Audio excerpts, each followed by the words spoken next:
এবং আজকে যা অবস্থা, বিজেপিকে যদি রুখতে হয়, লেফটিস্ট সবাইকে, আল্ট্রা লেফট সবাইকে, আমাদের তৃণমূল কংগ্রেস আমরা কথা দিচ্ছি, ন্যাশনাল পার্টি সবাইকে, যার যতটুকু শক্তি আছে, দিল্লিতেও যেমন আমরা লড়াই করব, তেমনি বাংলাতেও আসুন আমরা জোট বাঁধি।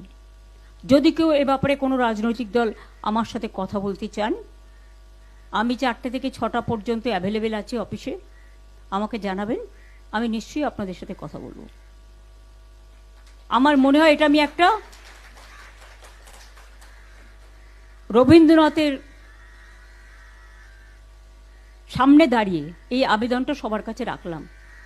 এখন কিন্তু এটা ভাবার সময় নয় আমি কে ও কে, এনিমিজ এনিমিজ মাই ফ্রেন্ড, এটা ভাবার সময় নয়।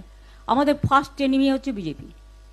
রাজনৈতিকভাবে যারা দেশের ভালো চায় না, বাংলার ভালো চায় না, বাংলার মানুষের উপর খুব অত্যাচার করছে, বাইরের গুন্ডাদের নিয়ে এসে, লুম্পেনদের নিয়ে এসে, যাদের কোনো সেন্স নেই, ড্রাঙ্ক অবস্থায়। আমার বাড়ির সামনেও সকালবেলা যাত্রা করেছে, অভিষেকের বাড়ির সামনেও ধাক্কা সারাক্ষণ চলছে, এমনকি ওর বাচ্চারা আছে, সেখানে ধাক্কা টাক্কা মারছে, দরজা খোলো, মেয়েকে বের করে দাও। এমনকি টিচার পড়াতে গেছে, তাকে জিজ্ঞেস করেছে কেন ঢুকছেন, তিনি বলেছেন আরে আমি তো টিচার, শিশুরা পড়াশোনা করবে না। এইসব চলছে। এই অবস্থার মধ্যে দাঁড়িয়ে লড়াইটা কিন্তু আমরা তো লড়বই, কিন্তু আমি সমস্ত বিজেপি বিরুদ্ধেই রাজনৈতিক দলকে, সমস্ত এনজিওসদের, অনেক পলিটিক্যাল অর্গানাইজেশন আছে যারা অনেক সামাজিক কাজ করেন, তাদের সবাইকে আবেদন করব।